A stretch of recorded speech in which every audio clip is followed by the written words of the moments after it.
మరి కాసేపట్లో భారత 13వ ఉపరాష్ట్రపతిగా ముప్పవరపు వెంకయ్య నాయుడు ప్రమాణ స్వీకారం చేయనున్నారు. ఈ వేడుక కోసం రాష్ట్రపతి భవన్లోని దర్బార్ హాల్ ముస్తాబైంది. రాష్ట్రపతి రామ్నాథ్ కోవింద్ వెంకయ్యతో ప్రమాణ స్వీకారం చేయిస్తారు. ఈ కార్యక్రమానికి ప్రధాని మోడీతో పాటు అధికార విపక్ష నేతలు ఏపీ సీఎం చంద్రబాబు హాజరయ్యారు.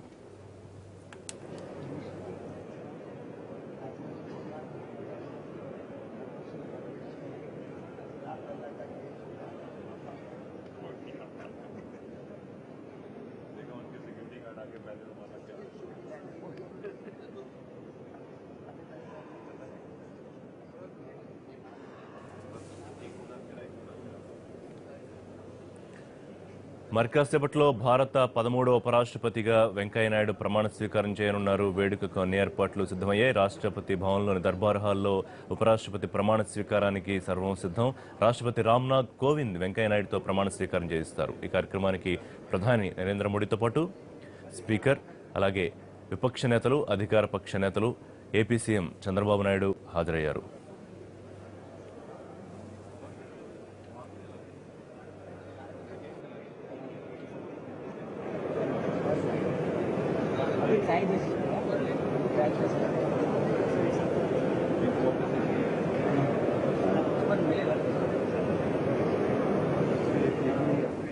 అంతకుముందు వెంకయ్యనాయుడు రాజ్ఘాట్లో మహాత్ముడికి నివాళులర్పించారు. ఆ తర్వాత నేరుగా దీన్ దయాళ్ ఉపాధ్యాయ పార్కుకు వెళ్లారు. అక్కడ దీన్ దయాళ్ విగ్రహానికి అంజలి ఘటించారు. పటేల్ చౌక్లోని సర్దార్ వల్లభాయ్ పటేల్ విగ్రహానికి వెంకయ్యనాయుడు నివాళులర్పించారు.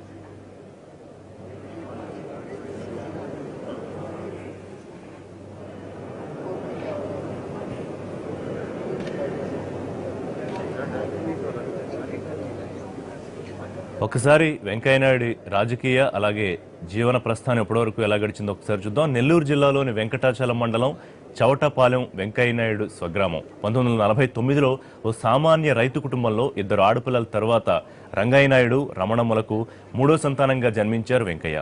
2 ఏళ్ల వయసులోనే తల్లి రమణమ్మ అనారోగ్యంతో మరణించడంతో అమ్మ ప్రేమకాయను దూరమయ్యారు. అమ్మమ్మ ఊరైన మంగళగుంటలో మేనమావింట్లోనే పెరిగారు. సమీపంలోని కసుమూరు పాఠశాలకు వెళ్లి చదువుకునేవారు. నిత్యం 3 కిలోమీటర్లు నడుచుకుంటూ వెళ్లి ప్రాథమిక విద్య పూర్తి చేశారు. అలా మంగళగుంటలోనే వెంకయ్య బాల్యం అంతా గడిచింది. ఇదే గ్రామంలో వరుసకు మరో మేనమావ కూతురు ఉషమ్మని వివాహం ఆడారు వెంకయ్య. ప్రాథమిక విద్యాభ్యాసం పూర్తయ్యాక నెల్లూరులో ఉన్నత విద్యను పూర్తి చేశారు వెంకయ్య నాయుడు. నెల్లూరు విఆర్ ఉన్నత పాఠశాలలోనే 10వ తరగతి దాకా చదువుకున్నారు. తర్వాత పీయూసీతో పాటు డిగ్రీని విఆర్ కాలేజీలోనే పూర్తి చేశారు. మొదటి నుంచి చురుగ్గా ఉండే వెంకయ్య కాలేజీ చదువుల సమయంలో ఆర్ఎస్ఎస్ వైపు ఆకర్షితులయ్యారు. సంఘలో చేరాక మంచి వాక్చాతుర్యంతో పాటు క్రమశిక్షణ కలిగిన జీవన విధానాన్ని అలవరుచుకున్నారు. ఎలాంటి అంశంపైనైనా అలవోకగా సుదీర్ఘంగా మాట్లాడే ఆర్ఎస్ఎస్ కార్యకర్తగా అందరి మన్ననలు పొందారు వెంకయ్య. అలా కాలేజీ రోజుల్లోనే విద్యార్థి రాజకీయాల్లోకి ప్రవేశించారు. విద్యార్థుల సమస్యలపై వెనకడుగు వేయకుండా అండగా ఉండేవారు. ఏవీబీపీ తరపున విద్యార్థి రాజకీయాల్లోకి అడుగేశారు. అలా నెల్లూరు విఆర్ కాలేజీలోనే వెంకయ్య రాజకీయ ప్రస్థానానికి తొలి అడుగు పడింది. నెల్లూరు విఆర్ కాలేజీలో BA పూర్తి చేసిన వెంకయ్య అనంతరం లా కోర్స్ కోసం విశాఖపట్నం ఆంధ్ర యూనివర్సిటీలో చేరారు. వెంకయ్య నాయుడు రాజకీయ జీవితానికి కీలక బాట పడింది అక్కడేనని చెప్పొచ్చు. ఆంధ్ర యూనివర్సిటీలో స్టూడెంట్ యూనియన్ ప్రెసిడెంట్గా ఎన్నికైన వెంకయ్య ఇక వెనుదిరిగి చూడలేదు. ఇదే సమయంలో జయాంధ్ర ఉద్యమంతో రాష్ట్రం హోరెత్తిపోతోంది. పేరొందిన ఉద్యమకారులతో వెంకయ్య జయాంధ్ర ఉద్యమంలో కీలక భూమిక పోషించారు. ఆ ఉద్యమంలో భాగంగా రాష్ట్రం అంతా పర్యటించి విద్యార్థి నాయకుడిగా రాష్ట్ర స్థాయిలో గుర్తింపు పొందారు. అదే సమయంలో దేశంలో ఎమర్జెన్సీ విధించడంతో ఆయన జైలు జీవితాన్ని కూడా గడిపారు. 1974లో లోక్ నాయక్ జయప్రకాష్ నారాయణ్ యువజన చైతన్య సంఘర్షణ సమితికి ఆంధ్రప్రదేశ్ కన్వీనర్గాను వ్యవహరించారు. 1977 నుంచి 78 వరకు ఏడాది పాటు జనతా పార్టీలో యువజన విభాగానికి ఆంధ్రప్రదేశ్ అధ్యక్షుడిగా పనిచేసిన ఆయన తనదైన ముద్ర వేయగలిగారు. అనంతరం జనతా పార్టీ అభ్యర్థిగా 1975లో ఒంగోలు పార్లమెంటు స్థానం నుంచి పోటీ చేసి మొదటిసారి ఓటమి పాలయ్యారు. 1978లో జనతా పార్టీ అభ్యర్థిగా ఉదయగిరి నుంచి పోటీ చేసి గెలిచారు వెంకయ్య నాయుడు. కాంగ్రెస్ కి కంచుకోటగా ఉన్న ఉదయగిరి నియోజకవర్గంలో బీజేపీ జెండా ఎగరేశారు. 2 ఏళ్లలోనే శాసనసభలో బీజేపీ శాసనసభాపక్ష నేతగా వ్యవహరించారు. ప్రతిపక్ష ఎమ్మెల్యేగా వెంకయ్య అసెంబ్లీలో తన వాగ్దాటితో అందరి మన్ననలు పొందారు. ఇక 1983లో జరిగిన ఎన్నికల్లో ఉదయగిరి ప్రజలు రెండోసారి ఎమ్మెల్యేగా వెంకయ్యకి మళ్లీ పట్టం కట్టి అసెంబ్లీకి పంపించారు. రాష్ట్రమంతా ఎన్టీఆర్ ప్రభంజనం సృష్టించిన ఉదయగిరిలో మాత్రం వెంకయ్య ప్రజాబలమే నెగ్గింది. నాదెండ్ల భాస్కర్రావు వెన్నుపోటు సమయంలో వెంకయ్య ఎన్టీఆర్కి అండగా ఉన్నారు. అలా టీడీపీ బీజేపీల మధ్య సయోధ్య కుదిరింది. తర్వాత ఎన్నికల్లో టీడీపీ బీజేపీ పొత్తుతో ఆత్మకూరు నియోజకవర్గం నుంచి పోటీ చేసిన వెంకయ్య స్వల్ప తేడాతో ఓటమి పాలయ్యారు. అసెంబ్లీలో తన వాగ్దాటితో గొప్ప నేతగా ఎదిగిన వెంకయ్య రాజకీయ జీవితంలో అంచెలంచెలుగా ఎదుగుతూ ముందుకు సాగారు. దశాబ్ద కాలంలోనే దక్షిణాదిలోనే బీజేపీలో సమర్థుడైన నాయకుడిగా గుర్తింపు తెచ్చుకున్నారు. 1980లో అఖిల భారతీయ జనతా పార్టీ యువజన విభాగానికి ఉపాధ్యక్షుడిగా ఎన్నికయ్యారు వెంకయ్య. 1985లో బీజేపీ ఏపీ ప్రధాన కార్యదర్శిగా నియమితులయ్యారు. ఆ పదవిలో 1988 వరకు కొనసాగి ఆ వెంటనే బీజేపీ అధ్యక్షుడిగా పార్టీని ముందుకు నడిపించారు. 1993 నుంచి 2000 సంవత్సరం దాకా బీజేపీ జాతీయ పార్టీకి ప్రధాన కార్యదర్శిగా పనిచేసి దక్షిణాది రాష్ట్రాల్లో పార్టీ శ్రేణులకు పెద్ద దిక్కుగా మారారు వెంకయ్యనాయుడు.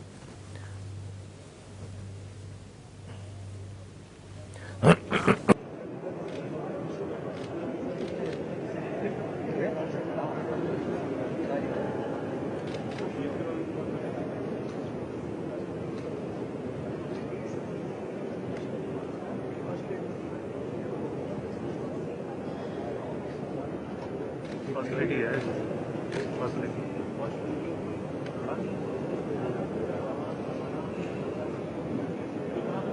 तो चलते ही अभी तो परीक्षा बनाया अभी लोगों ने वो है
के अनुच्छेद 324 द्वारा भारत के उपराष्ट्रपति के पद के निर्वाचन का अधीक्षण, निर्देशन और नियंत्रण भारत निर्वाचन आयोग में निहित है। और यतः श्री मोहम्मद हामिद अंसारी की पदावधि की समाप्ति वर्ष 2017 के अगस्त मास के 10वें दिन तदनुसार शक संवत 1939 के श्रावण मास के 19वें दिन होनी है। और यतः भारत के उपराष्ट्रपति के पद को भरने के लिए संविधान तथा राष्ट्रपतीय और उपराष्ट्रपतीय निर्वाचन अधिनियम 1952 के प्रावधानों और तदीन बनाए गए नियमों और आदेशों के उपबंधों के अनुसार निर्वाचन करा लिया गया है तथा इसका परिणाम घोषित कर दिया गया है। अब भारत निर्वाचन आयोग ये प्रमाणित करता है कि वर्ष 2017 के अगस्त मास के 5वें दिन तदनुसार शक संवत 1939 के श्रावण मास के 14वें दिन को श्री वेंकैया नायडू एम भारत के उपराष्ट्रपति पद के लिए विधिवत रूप से निर्वाचित हो गए हैं। भारत गणराज्य के 68वें वर्ष में हमारे हस्ताक्षर और भारत निर्वाचन आयोग की मोहर से आज वर्ष 2017 के अगस्त मास के 5वें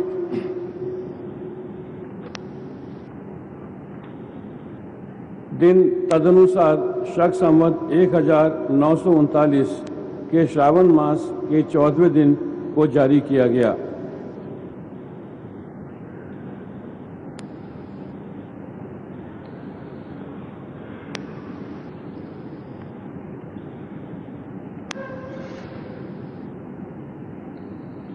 मैं एम वेंकैया नायडू ईश्वर की शपथ लेता हूं कि मैं विधि द्वारा स्थापित भारत के संविधान के प्रति सच्ची श्रद्धा और निष्ठा रखूंगा तथा जिस पद को मैं ग्रहण करने वाला हूं उसके कर्तव्यों का श्रद्धापूर्वक निर्वहन करूंगा।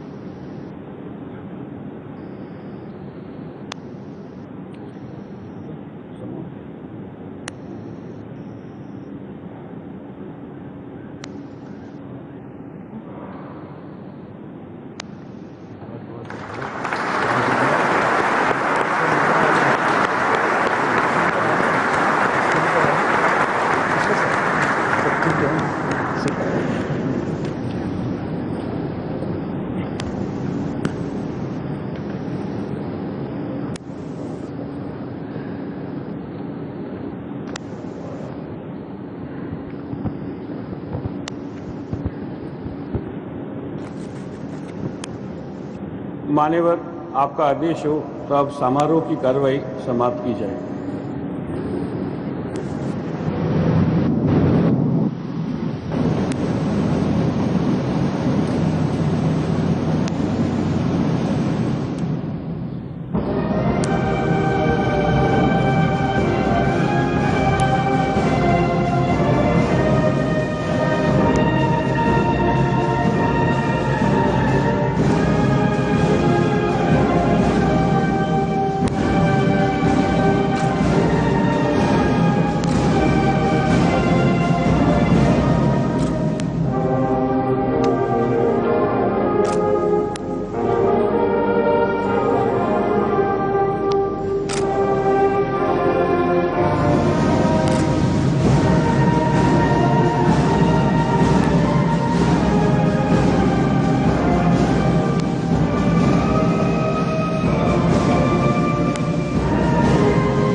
nic.in.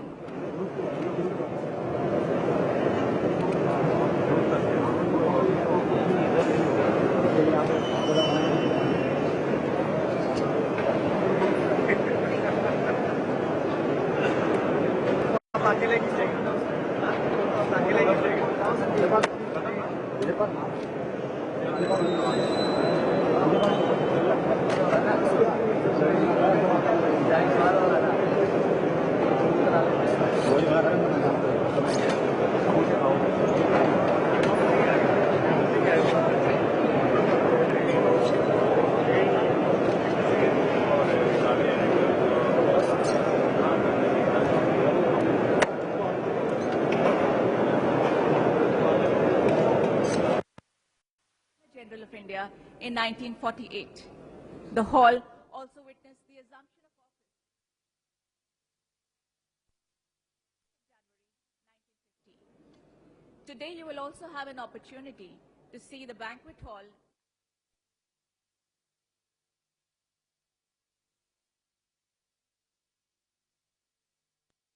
The President hosts dinners here.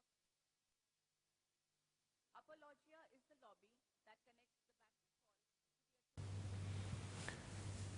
భారత 13వ ఉపరాష్ట్రపతిగా ముప్పవరపు వెంకయ్యనాయుడు ప్రమాణ స్వీకారం చేశారు. రాష్ట్రపతి రామ్నాథ్ కోవింద్ వెంకయ్యతో ప్రమాణ స్వీకారం చేయించారు. ఈ కార్యక్రమానికి ప్రధాని నరేంద్ర మోడీతో పాటు కేంద్ర మంత్రులు, లోక్సభ స్పీకర్, అధికార విపక్ష నేతలు, తెలుగు రాష్ట్రాల governor Narasimhan, AP CM Chandrababu హాజరయ్యారు. ప్రమాణ స్వీకారానికి ముందు రాజ్ఘాట్ వెళ్లిన వెంకయ్యనాయుడు జాతిపిత మహాత్మా గాంధీకి నివాళులర్పించారు. మహాత్ముడి సమాధిపై పుష్పగుచ్చం ఉంచి అంజలి ఘటించారు. వెంకయ్యనాయుడుకు రాజ్ఘాట్ నిర్వాహకులు జ్ఞాపిక అందజేశారు.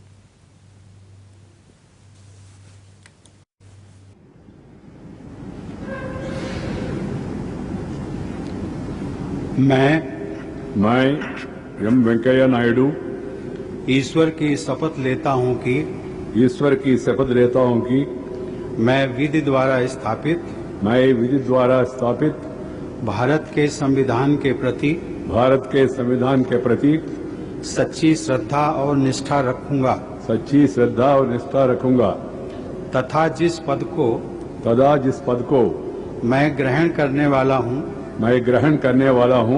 उसके कर्तव्यों का श्रद्धा पूर्वक निर्वहन करूंगा।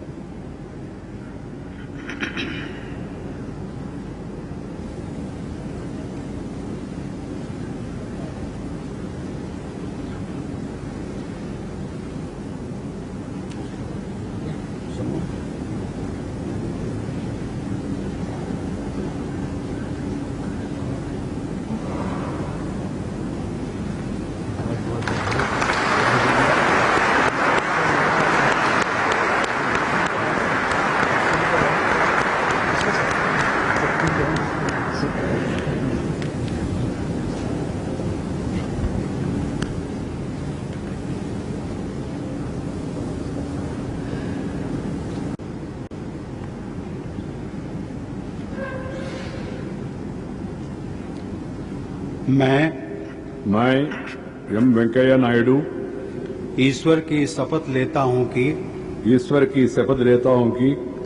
मैं विधि द्वारा स्थापित भारत के संविधान के प्रति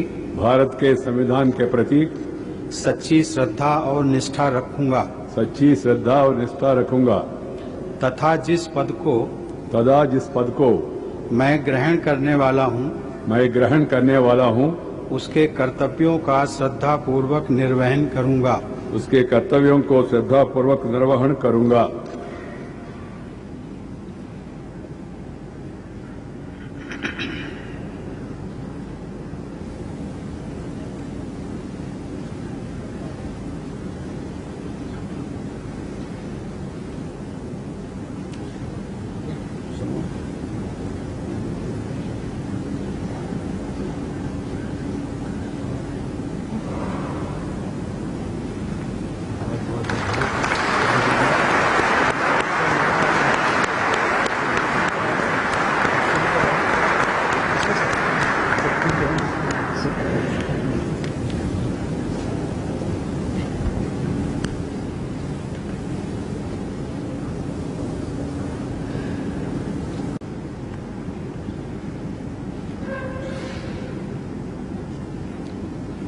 मैं एम वेंकैया नायडू ईश्वर की शपथ लेता हूं कि ईश्वर की शपथ लेता हूं कि मैं विधि द्वारा स्थापित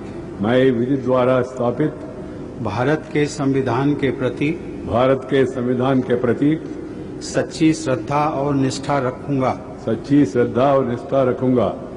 तथा जिस पद को मैं ग्रहण करने वाला हूं उसके कर्तव्यों का श्रद्धापूर्वक निर्वहन करूंगा।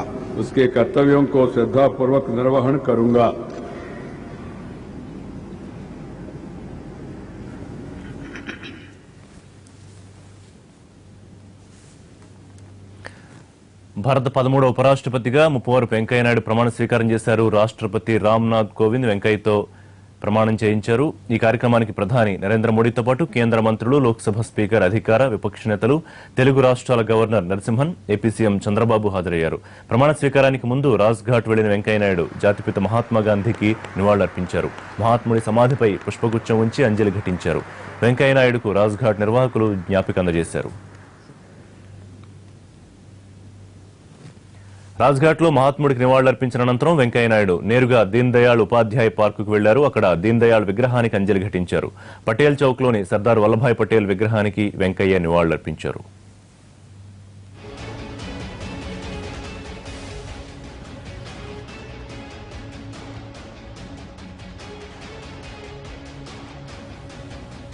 పటేల్ చౌక్లోని సర్దార్ వల్లభాయ్ పటేల్ విగ్రహానికి వెంకయ్య నివాళులర్పించారు.